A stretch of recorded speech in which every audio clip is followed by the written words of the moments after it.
Thank you for joining MacArthur Foundation's 100&Change Finalists Live.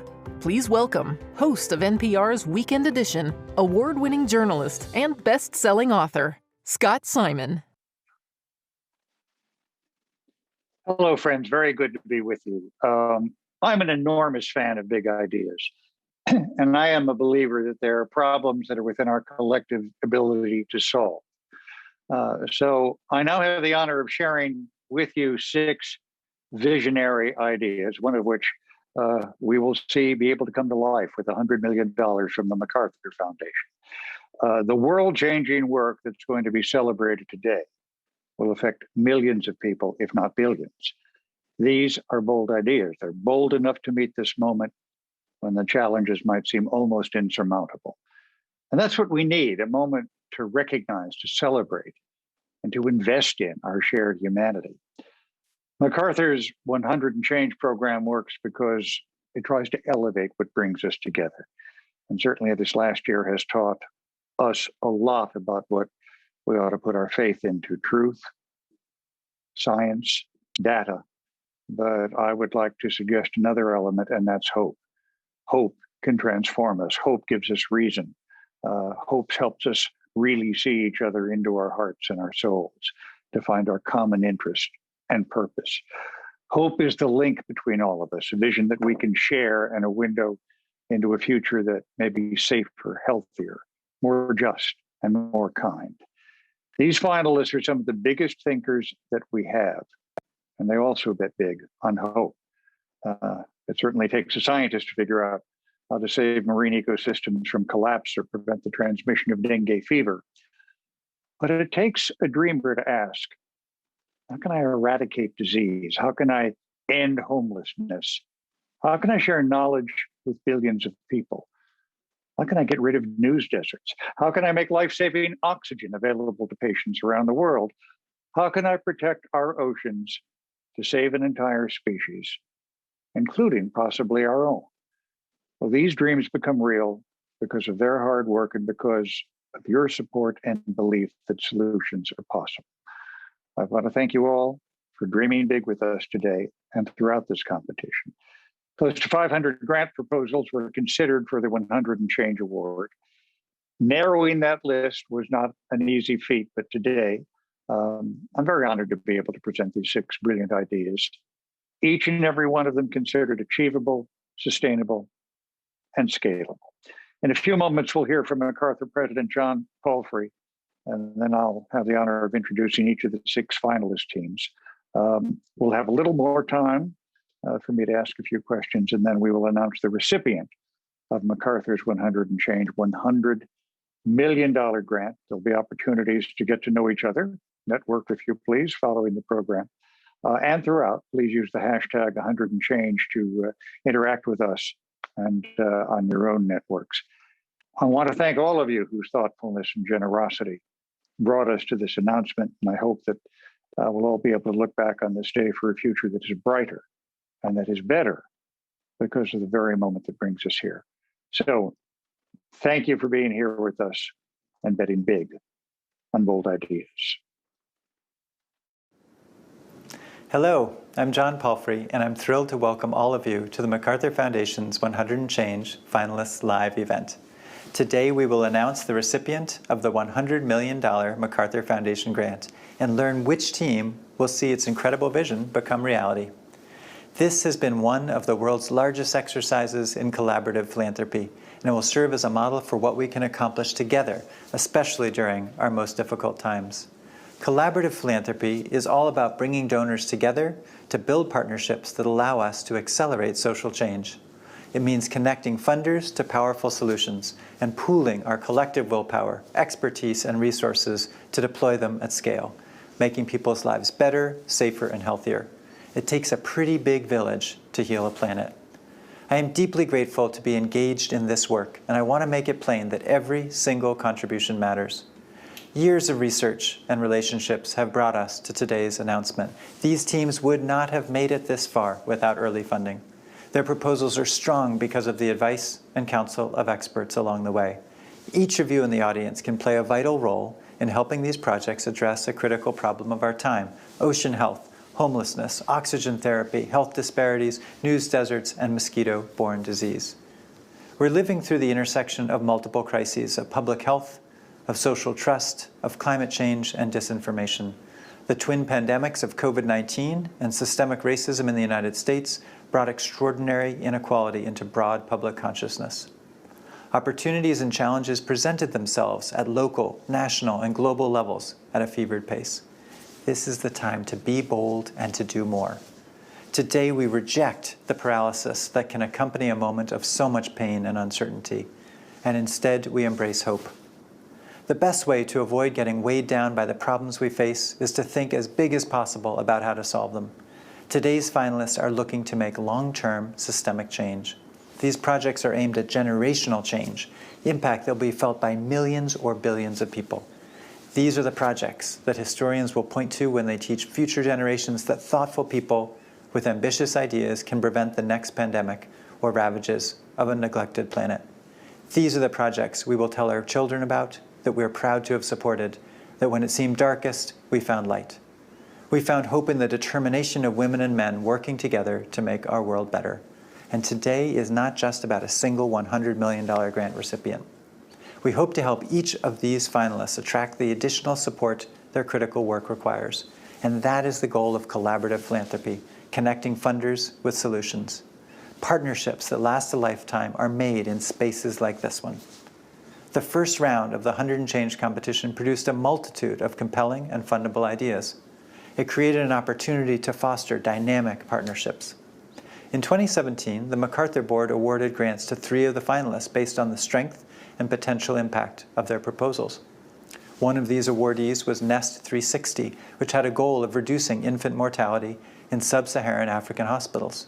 Inspired by 100&Change, private foundations, family foundations, and individual donors met MacArthur's call for bold philanthropy and developed a partnership that led to $68 million in funding to save hundreds of thousands of babies. This is the kind of life-affirming change we are creating together today. Thank you for being such an important part of it. This is the moment to think big, to invest in building the future we all want to live in and leave for our children. This is the time to lift up data and science, to celebrate creativity and innovation, to trust in each other, and to honor our shared humanity. Thank you for giving us hope here today and for everything we will make possible together. Thank you so much, Mr. Palfrey. And now a bit about 100&Change and what it set out to accomplish by asking organizations to identify and offer a solution for a critical problem that affects people, places, and or our planet. It's introduced by one of the creations of our first grantee, so let's watch. Hello everyone, this is Basma from Ahlan Simsim, and this is the 100&Change origin story. We believe we can conquer great problems. It can be done. Solutions are possible. 4 years ago, the MacArthur Foundation set out to do something bold. To fund a single proposal from anywhere in the world, in any field, that promises real and measurable progress towards solving a critical problem of our time. And so was born the idea of 100&Change. To address ambitious solutions at scale, MacArthur chose to fund a proposal at 1,000 times the size of a normal foundation grant. $100 million can bring bold ideas to life and make us safer, healthier, better informed, and more connected. We set out to find innovative solutions to critical problems and make those ideas a reality. Feasible, evidence-based, transformative, with sustainable impact around the globe. These ideas improve and save lives. They give all of us hope. 100&Change is more than one grant. It's a commitment to thinking big about who we can be and what we can do. Together, we can change the world. In the first round of the 100&Change competition, $100 million was awarded to the Sesame Workshop, an international rescue committee to support early childhood interventions for the millions of young children who've been displaced by war and persecution in the Syrian response region. The result was a program that features a new Sesame Street show, 100&Change, coupled with in-home support to the most vulnerable children and families in the region. 100&Change teaches children their ABCs, of course, but also how to manage the emotions that they feel as a result of the trauma that they've experienced.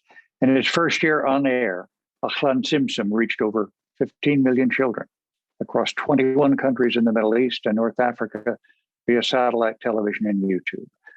Now, the 100&Change is about more than just a single grant recipient. Other funders and philanthropists have committed an additional $448 million to date to support life-changing ideas from the inaugural competition. Of course, that's on top of MacArthur's $100 million award. So you can see the possibility of what they hope to achieve. I'm enormously excited about each of today's projects. First up is Community Solutions. Its goal is to try to end homelessness in 75 communities within 5 years. That is to find and sustain housing and support for every single person who needs it. Their audacious proposal involves knowing by name people who are experiencing chronic and veteran homelessness in the communities where they work. That sounds impossible. Understand they've been able to do that already in 15 communities. Let's hear from Community Solutions. Before the pandemic, an estimated 568,000 people experienced homelessness on a given night, disproportionately Black and Native Americans. Now, the economic crisis threatens many more with the loss of their homes. We went directly to those experiencing homelessness, and what they described was sobering. The dozens of programs operating separately, each with their own roles, trapped people in a maze of homelessness. Despite everyone's good intentions, we were part of a broken system perpetuating homelessness, with money being thrown at a problem no one fully understood or was accountable for. That's why Community Solutions created Built for Zero, a movement of 84 cities and counties proving the power of an operating system designed to end homelessness. Built for Zero represents a new paradigm matched to the complex, shifting nature of homelessness itself. More than half of our communities are reducing homelessness, including red and blue communities of every size. We help communities make 5 changes to achieve and sustain zero homelessness. First, to define the problem correctly. Second, to build the right team. Third, to collect the right data. Fourth, to set the right aim. And finally, to close actual housing supply gaps using social impact capital. Built for Zero is poised to scale. We can help a critical mass of diverse communities end homelessness for one or all populations and make this goal achievable and expected everywhere by 2026. This is Ed Givens. He had endured life on the streets for 17 years when we met him. Thanks to the local team, he was connected to a home. A year later, we got this photo from Ed and an invitation to share his story. We look at it often to remember what's at stake: people reclaiming their lives. Homelessness holds a mirror to our broken systems, to racism, and to failures of accountability throughout our nation's living history. But ending homelessness as a nation would reveal something very different about us and our future.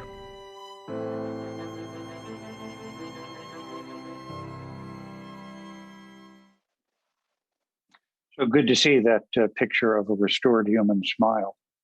Up next is Project ECHO. Project ECHO is trying to make sure that critical medical knowledge is shared even in the most remote and underserved parts of the world. It has plans to try to positively affect the lives and health of over 1 billion of the world's most vulnerable people. Project ECHO's groundbreaking all teach, all learn approach has been invaluable, certainly in the global fight against COVID-19. It has applications even beyond healthcare as we tackle social justice reforms, climate change, and any challenge where shared knowledge would be a benefit. The right medical knowledge and expertise in the right hands at the right time could save millions of lives around the world. That's why I started Project ECHO. Today, ECHO partners in 40 countries operate more than 860 ECHO learning networks, addressing dozens of health problems ranging from hepatitis C and TB to cancer and HIV. teams of experts at regional medical centers called hubs use video conferencing to engage with local healthcare providers, the spokes, in weekly, ongoing knowledge sharing, case-based learning, and telementoring. On-the-ground health workers have the expertise they need to treat patients with serious and difficult conditions. When the coronavirus pandemic struck, we pivoted our resources towards meeting the COVID-19 threat in countries around the world. In 2020, ECHO programs trained hundreds of thousands of health professionals in the COVID-19 response. But we need to do much more, and especially in Africa and India, where demand for ECHO is so high, and especially now as the COVID-19 pandemic further strains health systems in these places. We want to scale up ECHO in Africa and India to meet the immediate threat of COVID-19 while building a strong foundation for stronger and more resilient health systems over the long term. These are the systems needed to address future pandemics and eliminate healthcare disparities. At ECHO, we have a goal of touching 1 billion lives by ensuring that all people, regardless of where they live, can get the care they need when they need it.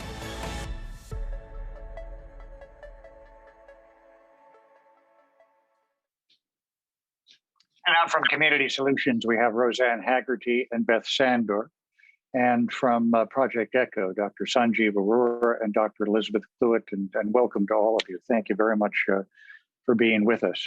I get to ask a few questions now.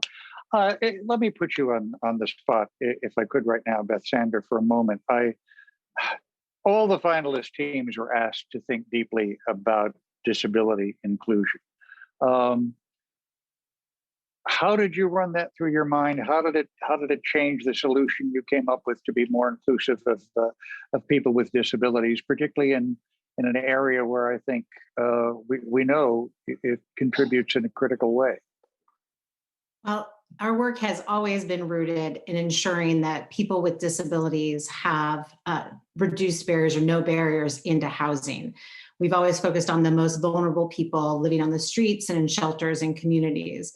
But the process with MacArthur really pushed us to integrate disability inclusion into all of our work with communities, not just focus on housing alone. So every 6 months, we bring all 85 communities we work with together in person. And we were pushed to really see that as an exciting opportunity to integrate accessibility into our materials, our training, our coaching, and think beyond just the people experiencing homelessness to how we are working with our community teams as well. And so we felt really grateful for that push to have a different expanded lens on the work. Elizabeth Cluett, let me ask you to talk about that, about disability inclusion and the way it's been confronted in Project ECHO, if you could. Thank you, Scott. I think our experience was very similar. You know, we are founded sort of in a desire to democratize knowledge and really make sure that people in very rural settings that we expand access to knowledge everywhere. So for us, the access to the coaches and working with the MacArthur team really helped us dig in and say, okay, we have this amazing network. How can we think more systematically about how closed captioning or the way we talk about language can really shape the environment? And how can we really promote the leaders that already exist in our network to be champions for our community and share their great work? So we're really looking forward to this aspect of our initiative going forward. Roseanne Haggerty, Community Solutions. Let me ask, well, why is there still homelessness in a society of such plenty? Maybe I understand that better after a year of the pandemic, but why does it persist? What are we not planning for, doing, providing for each other? Well, Scott, I think we've been trapped as a society by the idea of the intractability of this problem, and that's created paralysis. But in fact, it doesn't have to be that way.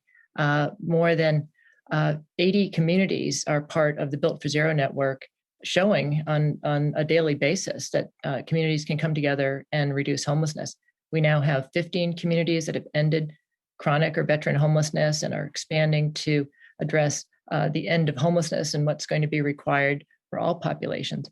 And what we see are the necessity of making two shifts. One, this should not be the exception, it should be the rule. And so our vision is that this be the norm everywhere, that communities are set up to solve this problem, not merely to react to it.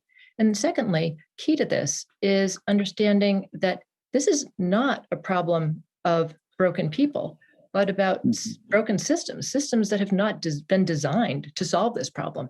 That's a problem we can fix. And Beth Sander, if I could turn back to you for a moment, what role does ending homelessness have, do you hope, in trying to build a more racially equitable future for the United States and other societies? Oh, this is so important. Homelessness holds up a mirror to racism. We know that Black and Native Americans are vastly overrepresented among people experiencing homelessness.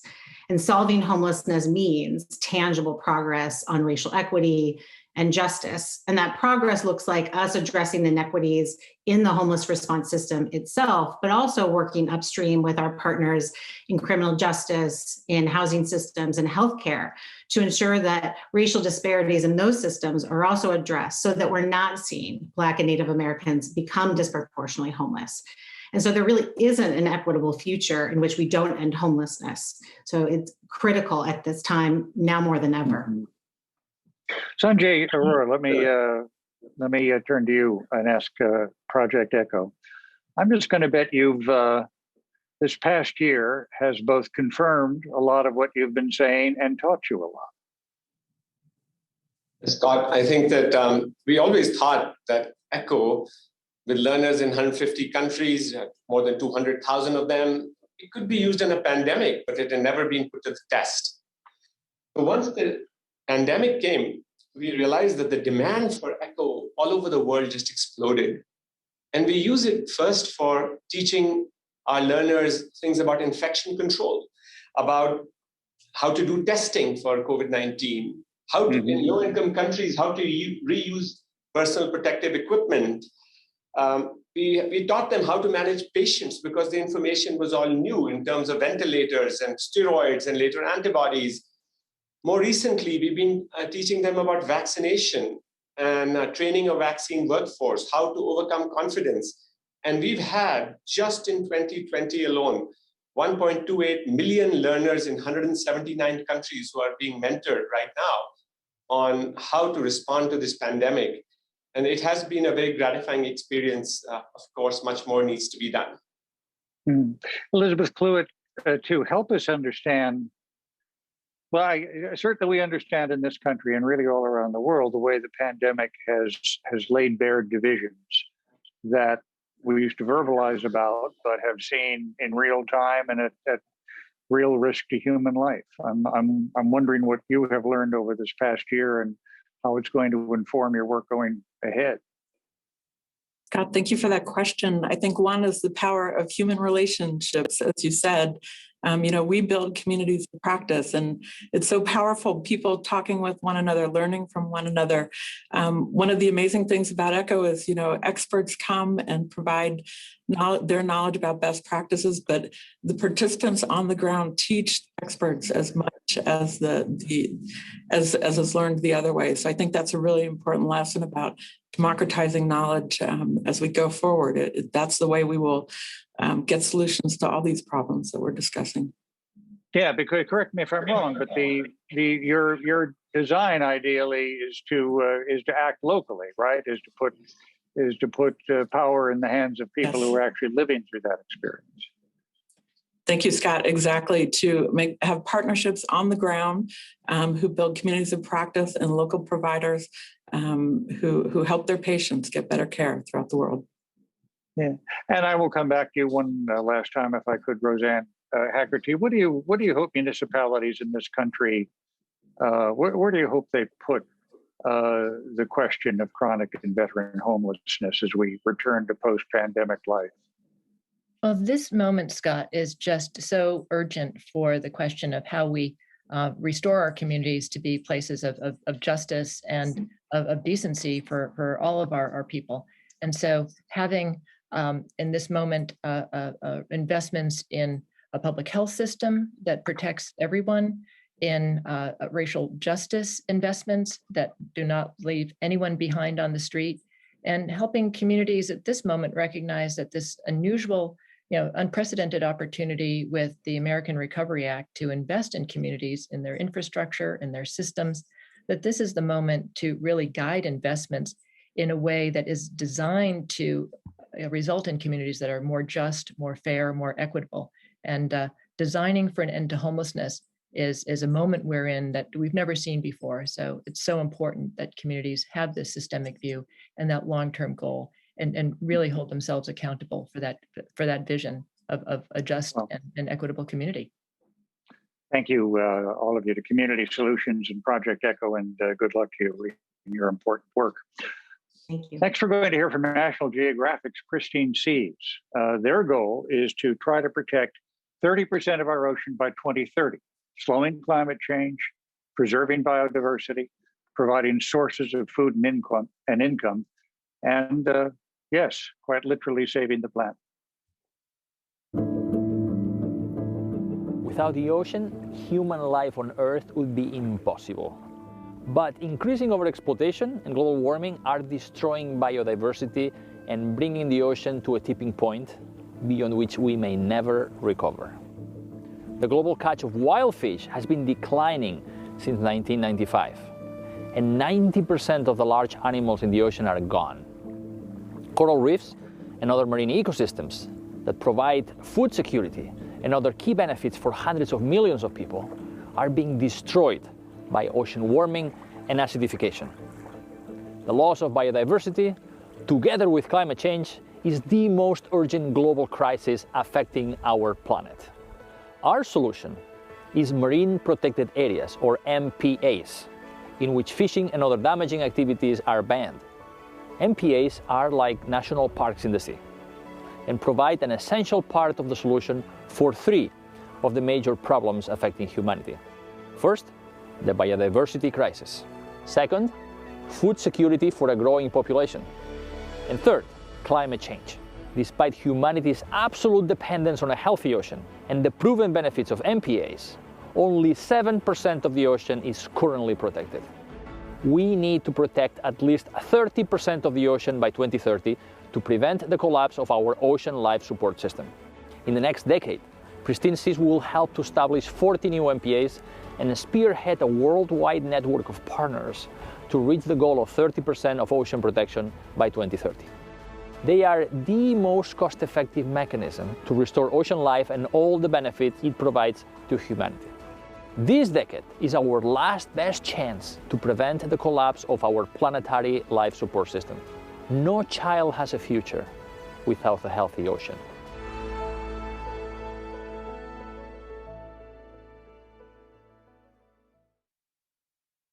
Very good to see that. We now turn to a group that aims to try to eradicate the mosquito-borne diseases that threaten 40% of the world's population. The World Mosquito Program uses really an ingenious method to try to stop transmission that succeeds where past attempts have failed. 10 years after they first went to work in Queensland, Australia, the area is still free of dengue fever.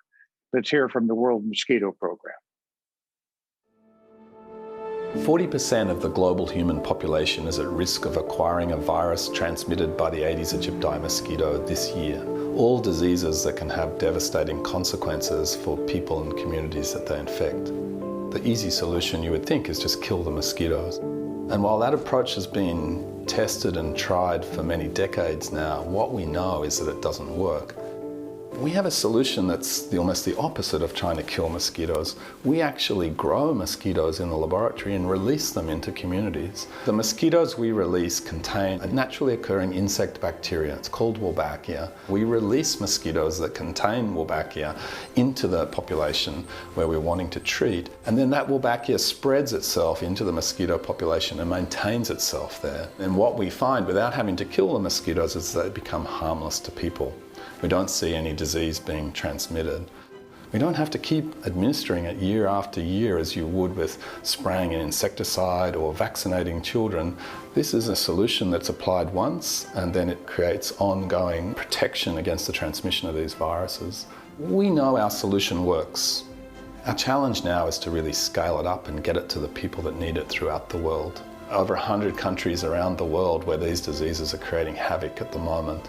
And with the addition of this funding, we're able to then allow those countries to get access to this technology to help improve the health of their populations. I'm hoping that people will be willing to work with us and come along on the journey that we believe is in front of us to get rid of these diseases once and for all.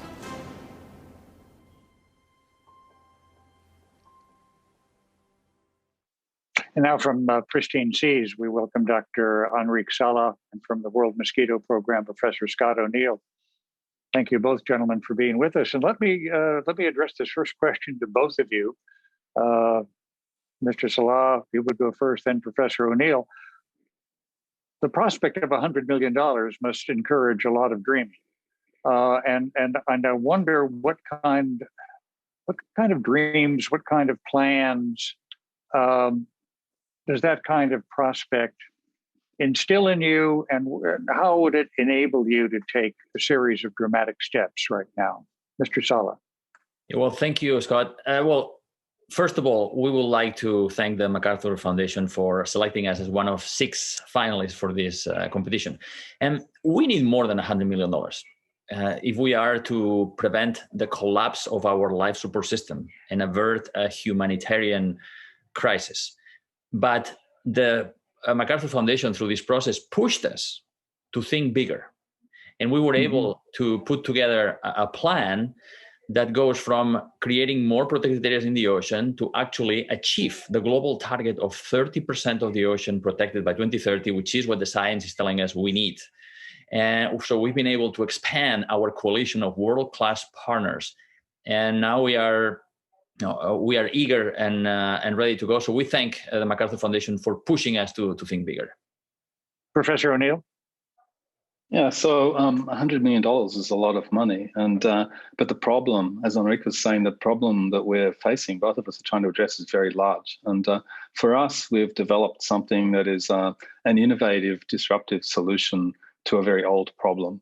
And really, as we speak, people are suffering from the diseases that these mosquitoes transmit. We've got a solution, and this sort of money is the ability to really accelerate adoption of this solution globally and to bring it to communities that need it as quickly as possible. Mr. Sala, help us for maybe the umpteenth time that demonstrably we could use the reminder, how pristine seas can lead to healthier humanity. Well, everything we need to survive depends on the work of other species and the ecosystems they create. The oxygen we breathe, which comes mostly from microbes and algae in the ocean, the food we eat, the rain that waters our crops. We know that if we don't take decisive action now, the consequences are going to be catastrophic beyond human imagination. So if we don't restore our balance with the ocean and with nature, everything we care about is going to be affected. Our health, our food, our economy, everything. Our solution, though, is a solution that works. I know because I have seen it. I have seen the dead Mediterranean Sea of my childhood come back to life thanks to a marine reserve. I've seen a coastal town create hundreds of jobs and enjoy the economic benefits of increased tourism inside this reserve and better fishing around it. And this is a solution that benefits all of humanity, especially the 1.5 billion people that depend on a healthy ocean for their livelihoods. And when it's in place, its impacts are forever. Professor O'Neill, it's the World Mosquito Program, but really the important building block is the local community, isn't it? Almost family by family. That's right. Yeah, communities are incredibly important to how we work, and you're right, they're the foundation block. And even though we work across whole cities, our work really starts with communities themselves and their acceptance and willingness to work with us in the deployments of these mosquitoes. And incredibly, to me, they're more than willing to be involved because there's no real solution working at the moment, and people are living in fear of contracting these diseases. And Enrique Sala, let me turn to you kind of in the same spirit. Community involvement, and particularly local and indigenous communities, is an important part of your program too, isn't it, in ocean conservation? No, absolutely. We will not reach 30% of the ocean or the planet protected without the involvement and leadership of indigenous peoples and local communities. And we do have a history of working with indigenous peoples and communities around the world, indigenous peoples in the Pacific, or the Cahuéscar and Yagan indigenous peoples in southern Chile. And so we come to help them secure the marine waters around their territories, so they can conserve the traditional uses and activities safe from the threat of industrial exploitation. So in the future, we will continue, and actually we have ongoing projects working to help indigenous peoples to preserve their traditional cultures and uses and make sure that these continue for generations to come. And Professor O'Neill, let me ask you, I think, a question that's on a lot of minds now as we confront our future in these times, recovering from a pandemic. Help us understand how the health in a community translates to a group of people living beyond community in cities and towns and principalities nearby. Yeah, really interesting with the diseases that we work with is that they tend to start and get a foothold where you have very dense population centers of people in cities. And then they radiate out from those areas into surrounding communities. And so you can almost think of it as like a fried egg. And so if we can treat and eliminate disease in those central cities, we have a knock-on effect to the communities around those areas. And so that we should be able to see impacts that are much bigger than just the areas we treat. And I think a question that certainly is on a lot of minds right now, we've seen, to be sure, a vaccination program for the coronavirus vaccine here in the United States, which I'm sure could have been improved, but has nevertheless, as we at the moment, has been able to successfully vaccinate scores of millions of Americans. Have we learned something about what's within our capability over the past year, as well as we've been reminded of our frailty and our divisions? Let me throw that one to both of you, if we could. Yeah, I think we have learned some things. Unfortunately, not all of those things I think have been totally positive. I live in a developing country myself in Vietnam, and nobody's being vaccinated in Vietnam at the moment. And so there's equity issues that are being felt around the world. We know how difficult it is to get vaccines out at scale in particular countries. But where we have had success, we're seeing people come together and to rally around a common cause. And I think, that's a wonderful thing that's happened out of the tragedy of the COVID pandemic. The diseases we work with, though, aren't getting that attention. And if you like, there's been a COVID-like pandemic going on now for over 100 years for diseases like dengue with no vaccine, no treatment.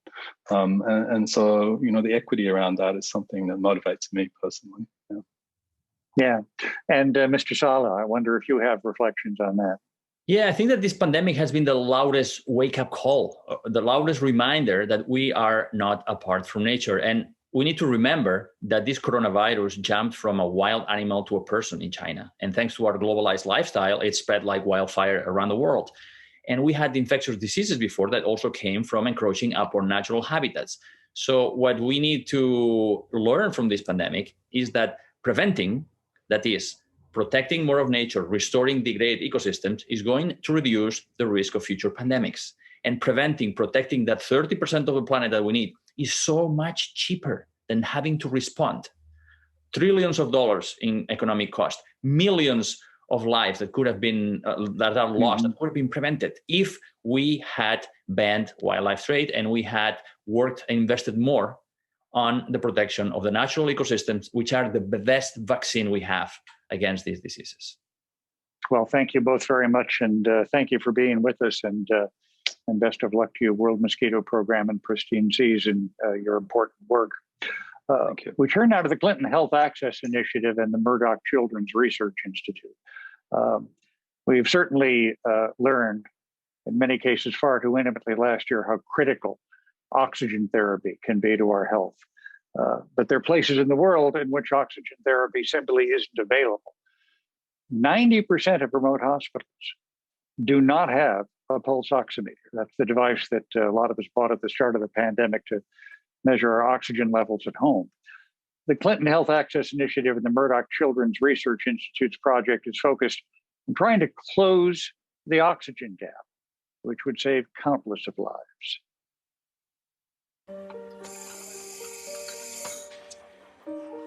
More than 46 million patients require oxygen every year, from newborns struggling to breathe in neonatal units to adults fighting COVID-19 in ICUs, or patients undergoing even simple surgeries. The need for medical oxygen also reaches beyond hospitals, in ambulances, rural health centers, and all across the healthcare system. But health facilities often don't have the equipment they need to diagnose and treat patients. As a result, only 20% of hypoxemic patients are diagnosed, and less than half receive oxygen. Our approach was built while working to increase access to oxygen for childhood pneumonia through pilot programs in India, Ethiopia, Kenya, Nigeria, and Uganda. We help governments and their suppliers build partnerships that provide reliable, affordable oxygen to health facilities.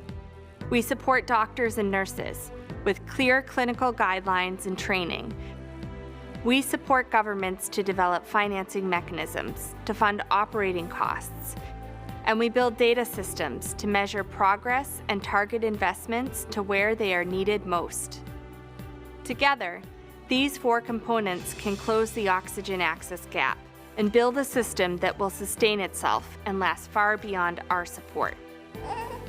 Together, we can close the oxygen access gap for good.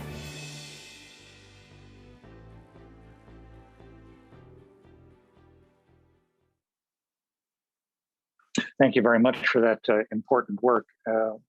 Now we'd like to talk about something that I know is, I don't mind saying, very close to my heart, with a project that's aimed at trying to uphold the health of democracy by providing accurate information and rebuilding social trust by using local news.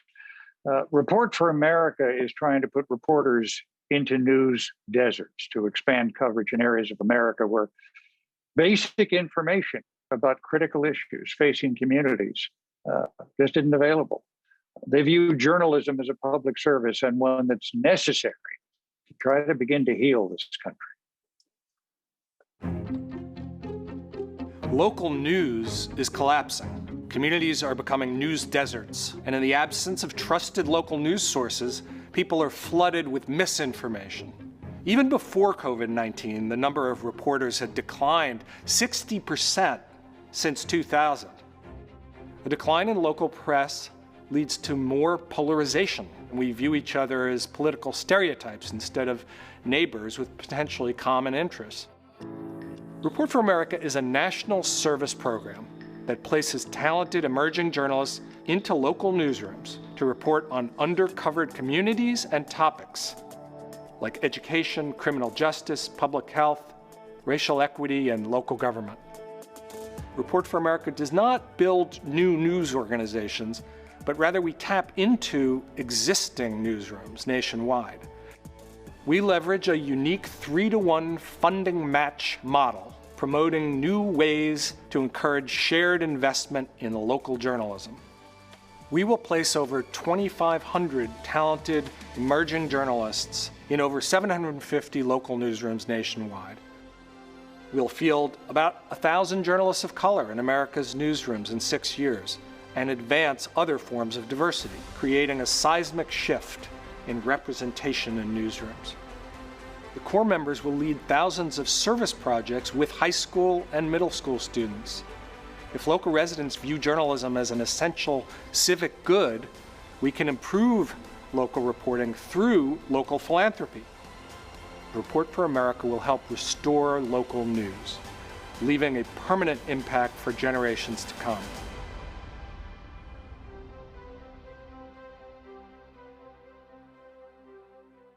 And now from the Clinton Health Access Initiative and Murdoch's Children Research Institute, Dr. Mafua Matlapang and Audrey Batu. And from Report for America, Charlie Sennett and Allison Bethel McKenzie. Thank you all very much. Allison, I have you in the first box, so I'm going to begin with you. I'll bet this last year has reminded us how important news is, isn't it? Oh my God, yes. This past year has been tremendous for us as a nation. It has been monumental for journalists. And we are very happy at Report for America. We've been able to put 300 new emerging journalists in local communities where they can report on COVID, where to get a vaccine, what's open, what's not, the rules and regulations surrounding going back to school. So there have been a lot, racial unrest, a lot. Yeah. And Dr. Ramatlapong, let me turn to you, if I may. Why hasn't the lack of oxygen, in all ways, I suppose we must say, gotten the kind of attention it has until we really needed it now? Thank you for that question. Indeed, lack of oxygen has not received enough attention from the rest of the world because we as health providers, as clinicians, we tend to focus on diseases. A person dies from a particular disease. So we aggregate diseases and we never talk of hypoxia. So this is why oxygen, which cuts across the entire range of diseases, is never really seen as a major problem. What was most surprising to us as we embarked on this process is that in the Western world, oxygen is taken for granted. But we have always known in the developing world that lack of oxygen is a problem. And our worst nightmare happened when COVID hit us, because we knew we did not have systems in place to cope with it. As a result, we, of the Clinton Health Access Initiative and Woodrow Children's Institute, we did not sit back. In fact, we dug deep. We worked very hard to try all the communities, all the governments that we work with. So oxygen by itself, only now are people beginning to understand that oxygen is a major issue. Thank you, Dr. Ramatlapong. Charlie Sennett, this is changing directions, of course. Mercy, the old school newsroom culture, sometimes made for great stage plays, like my, I think a lot of us, the news business, our personal favorite is in fact the Charles MacArthur Ben Hecht play, The Front Page. It wasn't exactly an inclusive culture, was it? And I wonder how you're trying to change that too. Thanks, Scott. I mean, I know that you and I both love this business. This is what we do. And, National Public Radio has done it so well for so long. And I've been lucky to work in newsrooms where many journalists work hard. Allison and I were together at the Boston Globe. And that was an old school newsroom. That is a newsroom that continues to do great work, but it definitely did not cover the city of Boston as well as it should have. I mean, if you're ever going to look at a story of a newspaper that really tries hard, that does amazing work, but that faced challenges, as you point out, where it wasn't equitable, we weren't doing a good job. And I think we lost the trust of a lot of communities as a result of that. So the chance we have with Report for America is to think about how can we be part of reconstructing local news? How can we be part of systems change to really give it a new life?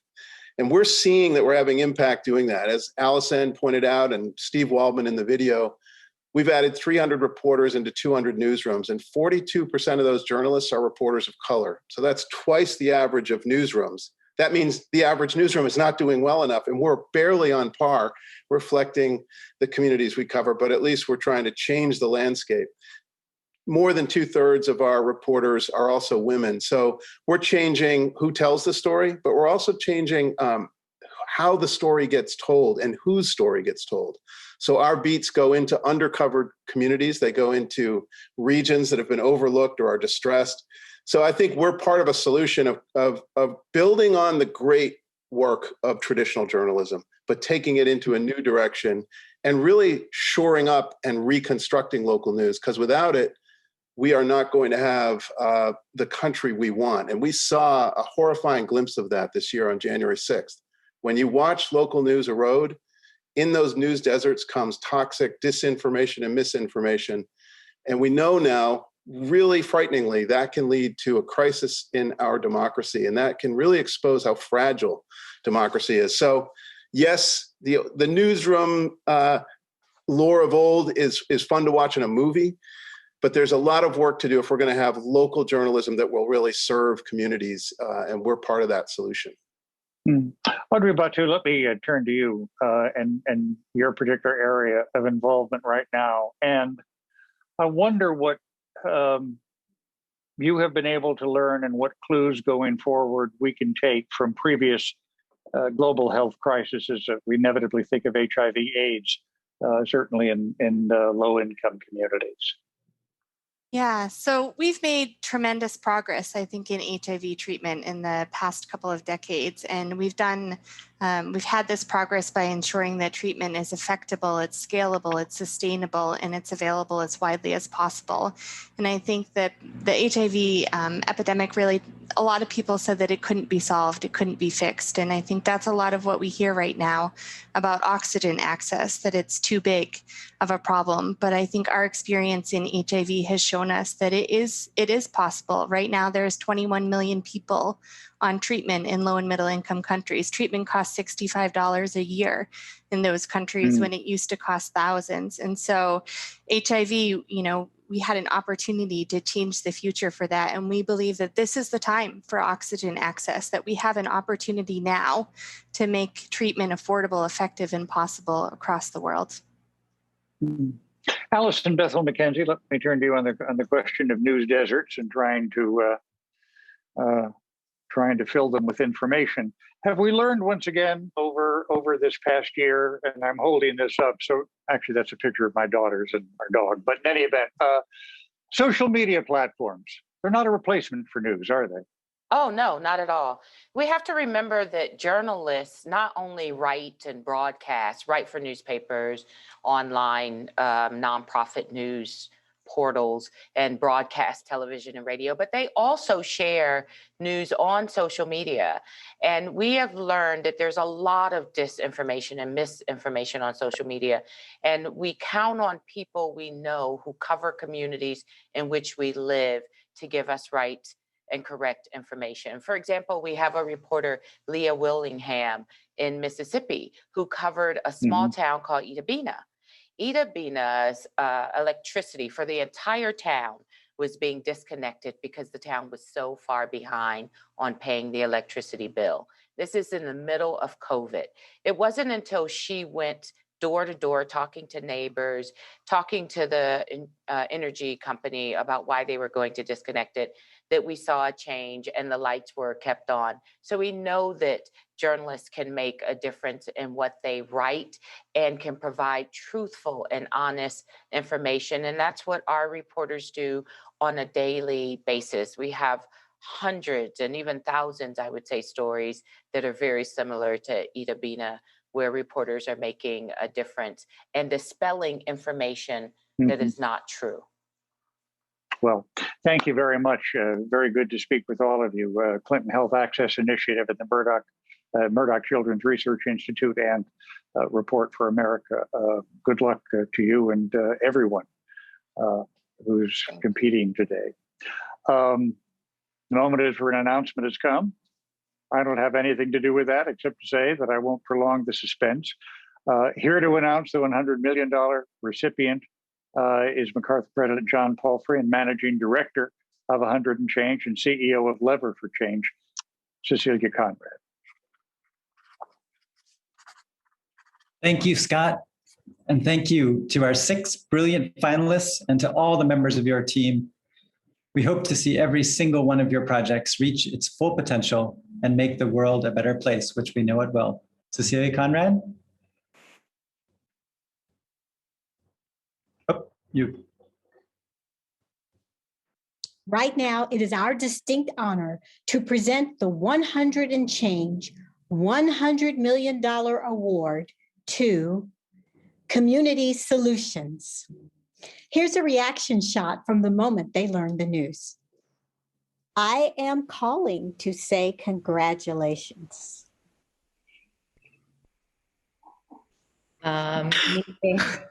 Meaning you've been selected for the $100 million grant. Oh my God. I've not slept in a week. Wow. Oh my God. This is. Is it appropriate to cry? Yes, 100% appropriate to cry and have any emotion you want to have right now. Wow. We are so grateful, so honored, humbled, and we're not going to let you down. I think I need to go run around the block. It feels like now the chances that we'll get to where we want to be in the next 5 years have just radically increased. Yeah. And it feels so thrilling and scary and exciting. So thank you just for this huge opportunity, which I know we will take full advantage of. Yeah, you have moved the reality that this is a solvable problem into the mainstream. All of these things we're going to have a chance to do now that we've really dreamed of for years, but always feel like what do we have the resources to do, and how far can we go? And that constraint has been lifted now. It's so thrilling. Congratulations, Community Solutions, and congratulations to all the finalists. On behalf of the board and the staff of MacArthur Foundation, I can say this was not an easy choice, but ending homelessness in 75 communities within 5 years is such a bold idea, and its success will have ripple effects across the country. Homelessness, as you have taught us, is curable. More than 568,000 people experienced homelessness on a given night in the United States before the pandemic. And Community Solutions, you have proven that people do not have to live this way. Your racially equitable response is primed and perfect for this moment. When communities see that the town next door has eradicated homelessness, they will all start asking, why can't this happen here too? And the good news is Community Solutions can help make it happen everywhere. We can solve the problem of homelessness by treating everyone as individuals who deserve dignity and happiness, starting with a roof over their head. I am so excited for you and to see your continued success. Roseanne, thank you for dreaming so big, and I'm going to turn it over to you. Well, John and Cecilia, thank you. We are so enormously grateful to the MacArthur Foundation and for the vision behind 100&Change. And the honor is all the greater to have been among this remarkable group of finalists who are doing such vital work for the world. As you know, the award will accelerate the movement to end homelessness in the United States. And this movement is flourishing because of the 84 cities, counties, and regions that are part of Built for Zero. These local teams are modeling for the nation how to end homelessness.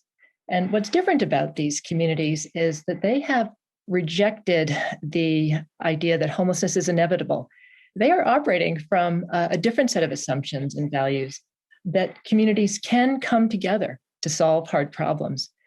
And so MacArthur's investment will open a new chapter in the movement to end homelessness at a key moment in our history, in a year that we have all experienced the fragility of life, our interdependence, the call for racial equity, ending homelessness and ending the avoidable suffering of people experiencing homelessness is truly an idea whose time has come. And we are so grateful to everyone who's been with us on the journey and will be with us as we set forth on this new chapter. Thank you. Roseanne, such wonderful remarks, and congratulations again to you and all the Community Solutions team. I am so eager to watch you change the world. I know some of you watching may be thinking that's it. We've made the big announcement, but we've always said that today is the beginning of supporting these projects and not the end. I'll let Cecilia tell you all more. We are deeply committed to working with the finalists to promote them with other donors. We want to thank the current and past donors who are partnering with us in this effort, especially those who have already stepped up and made additional commitments. Building on the MacArthur's investment, Ballmer Group is increasing its support for Community Solutions, renewing its grant of $5.8 million for another 3 years. This support will enable Community Solutions to apply their data-driven approach to strategies that address homeless families and youth, as well as to the root causes like behavioral health and evictions. The Bill and Melinda Gates Foundation is pleased to announce funding to help the World Mosquito Program develop sustainable models to reach more communities throughout the world. Their support includes $2 million to extend the World Mosquito Program funding and up to an additional $20 million over the next 2 years to support Wabashia program expansion at scale. Facebook Journalism Project and other private philanthropists are making nearly $5 million in commitments to Report for America. This support, which came to fruition in the last week, will help Report for America keep its plans on track to reach 1,000 local reporters nationwide by 2024. Several funders would like to partner with other donors to enable the projects to go big. The Elma Foundation is interested in forming a funder collaborative to ensure that Project ECHO and Clinton Health Initiative and Murdoch Children's Research Institute projects achieve their ambitions for large-scale public health impact, particularly in Africa. We've seen donor interest in all 6 finalists, and we stand ready to facilitate those collaborations. Over the past 6 months, we've worked closely with these teams as they built robust plans to scale their work. We have strong confidence that each of these projects has the potential for big impact. When additional funding comes their way, and we know it will, they will be ready. This is just the beginning. John and I want to thank all of you who have been part of this incredible work, and a special note of gratitude to Scott Simon for guiding us through today. Thank you, Scott. Well, my pleasure to be with you.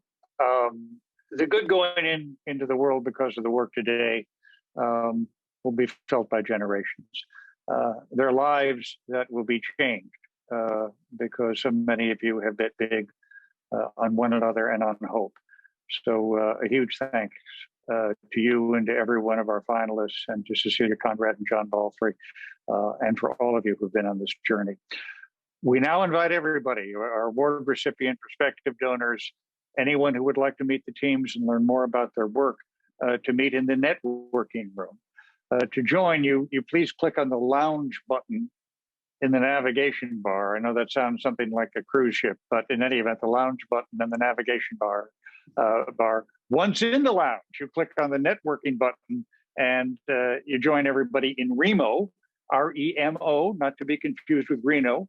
Remo will ask you to create a user account before joining. So please be sure to turn your camera and microphone on when you are prompted to do so. And there will be a quick press briefing for any media who would like to join. Please click on the press link that's in the lounge. And thank you all very much.